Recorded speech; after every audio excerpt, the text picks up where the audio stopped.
नहीं गांधारी, नहीं। मैं पुत्र युधिष्ठिर को आशीर्वाद देने नहीं जाऊंगा। मैं चाहते हुए भी साहस नहीं बटोर पा रहा हूं। नहीं, मैं नहीं जाऊंगा गांधारी। क्यों नहीं जाएंगे आर्यपुत्र? तुम तो जानती हो कि मैंने वनवास लेने का निर्णय कर लिया था। केवल पांडु पुत्रों के कारण ही मैंने अपना वो निर्णय बदला है। भरी सभा में मैंने उनका स्वागत करके मैंने अपना उत्तरदायित्व तो निभा दिया। अब और क्या चाहिए?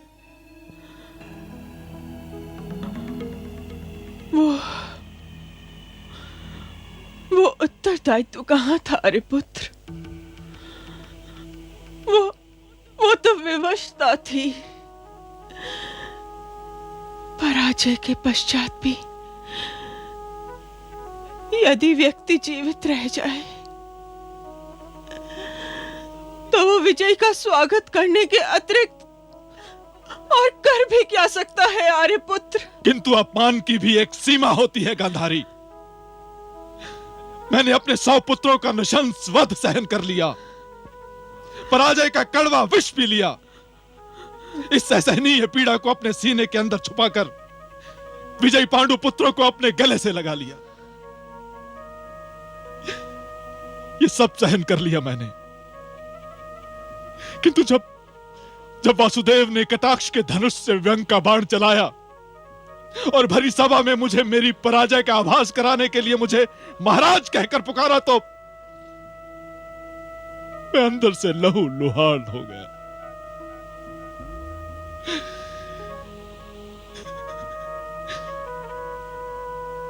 इस अपमान को अब मैं दोबारा सहन नहीं कर सकता गांधारी, दोबारा सहन नहीं कर सकता।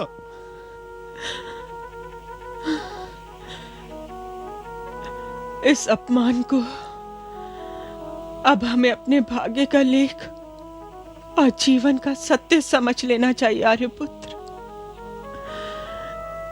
ये अपमान अब हमारे प्राणों के साथ ही हमारा साथ छोड़ेगा। तो फिर तुम चली जाओ, मुझसे जाने को मत कहो। पुत्र वियोग से पीड़ित इस बूढ़े पिता को क्षमा कर दो।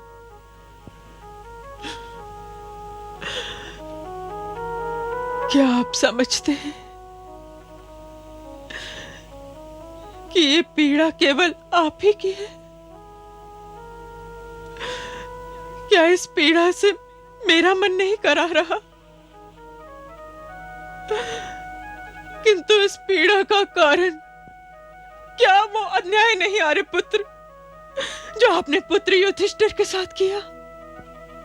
क्या इस पीड़ा का कारण वो पुत्र मोह नहीं है जिसने आपके सोचने और समझने की शक्ति ही छीन ली थी?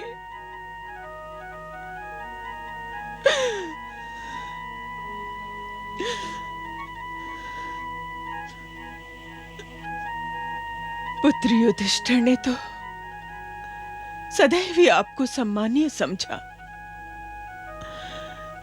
किंतु आप ही ने उसे वो सब कुछ नहीं दिया जिस पर एक पुत्र का अधिकार होता है। और अब आप उसके सिर पर मुकुट रखने से मना करके एक और अन्याय करना चाहते हैं आर्यपुत्र? नहीं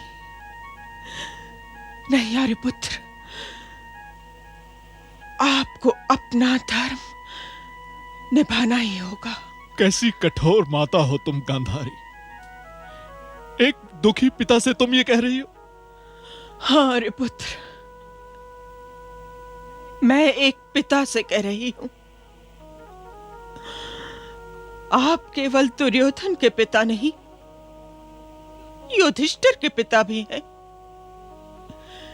आपके आशीर्वाद पर युधिष्ठिर का अधिकार भी है। आप उसे इस अधिकार से वंचित मत कीजिए। आर्यपुत्र, ये मैं एक वीर क्षत्रिय से कह रही हूं। भाभी श्री ठीक कह रही हैं भ्राताश्री। युधिष्ठिर तो आपके पुत्र के समान है, और फिर उसके शीश पर मुकुट रखकर आप अपने धर्म का केवल एक अंश निभाएंगे, और फिर कल राज्यसभा में उपस्थित होकर आपको अपने क्षत्रिय धर्म का दूसरा अंश भी निभाना होगा। और अब रह ही क्या गया है विदुर? अभी तो बहुत कुछ रह गया है भ्राताश्री, बहुत कुछ रह गया है। आप क्या समझते हैं, अपने 100 पुत्रों के वध का शोक मनाकर आपने अपना दायित्व पूरा कर लिया है? क्या वो लाखों करोड़ों सैनिक किसी के पुत्र, किसी के नयनों के उजाले नहीं थे, जो केवल युद्ध में इसलिए मारे गए कि वो आपके प्रति निष्ठावान थे, आपके प्रति निष्ठा निभा रहे थे? निष्ठा? क्या अपने पुत्रों का शोक उन अनगिनत पुत्रों के बलिदान को भूलने का बहाना बन सकता है? नहीं भ्रातर्षि, कदापि नहीं। आज हस्तिनापुर उन सब से क्षमा याचना की मांग कर रहा है जो इस युद्ध का कारण बने। और भ्रातर्षि, मुझे इस कटु सत्य के लिए क्षमा कीजिए कि इस युद्ध का सबसे बड़ा कारण आप और आपका पुत्र दुर्योधन था। और यही सत्य भी है भ्रातर्षि, यही सत्य भी है। कदाचित तुम ठीक कह रहे हो विदुर। सत्य का यह कड़वा घूंट मुझे पीना ही पड़ेगा। इस विनाश के लिए यदि किसी एक व्यक्ति को उत्तरदायी माना जा सकता है तो वो मैं हूं, केवल मैं। आंखों का अंधकार तो भाग्य की देन था, किंतु मन का अंधकार मेरी दुर्भावनाओं का फल था। और ये अंधकार मैंने स्वयं फैलाया था। ये रक्तपात, ये महाविनाश, ये अंधेर, ये सब मेरे कारण हुआ है विदुर। मेरा स्थान इस राजभवन में नहीं, कारागार में होना चाहिए था।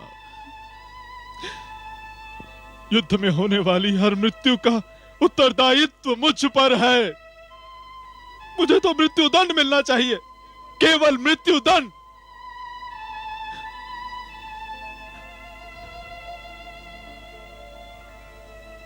तुमने अच्छा ही किया विदुर, जो मुझे कटु सत्य कह दिया। कल मैं राज्यसभा में जाऊंगा, केवल पुत्र युधिष्ठिर के शीश पर मुकुट रखने के लिए नहीं, हस्तिनापुर से अपने अपराधों की क्षमा याचना के लिए भी। मैं अवश्य जाऊंगा विदुर, अवश्य जाऊंगा।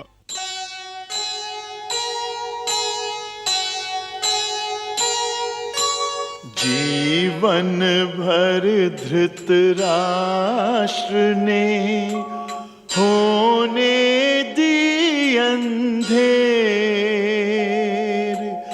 अब पछताए होत क्या, बहुत हो गई देर, बहुत हो गई देर।